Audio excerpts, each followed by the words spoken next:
মেয়েরা বিয়ের পরেও স্বামীর সান্নিধ্য পছন্দ করে, স্বামীর কাছে সময় চায়, স্বামীর সাথেই ঘুরতে যেতে চায়।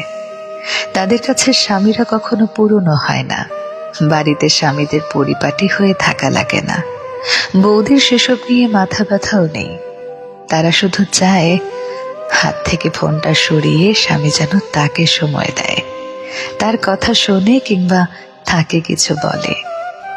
বাড়িতে হাজারটা কাজ করার পরেও স্ত্রীরা গল্প করতে ক্লান্ত হয় না, বরং সারাদিনের কথাগুলো বলার জন্য হাঁসফাঁস করতে থাকে।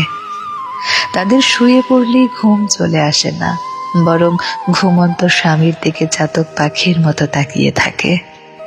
এই পুরো বিষয়টাতে টাকা পয়সার কোনো হাত নেই, সৌন্দর্যের হাত নেই, বিষয়টা ভালোবাসার।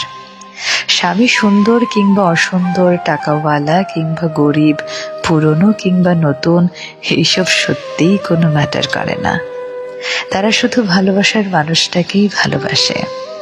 অথচ পুরুষ মানুষের কাছে ব্যাপারটা উল্টো। তাদের কাছে বউ পুরনো হয়, বউকে ভালো লাগে না, বউয়ের কথা ঘ্যান ঘ্যান মনে হয়। বাইরের নারীদের তারা যতটা গুরুত্ব দেয়, ঘরের বউকে যদি সেটুকু দিত, তবে স্ত্রীদের অন্তত মানসিক শান্তির অভাব হতো না।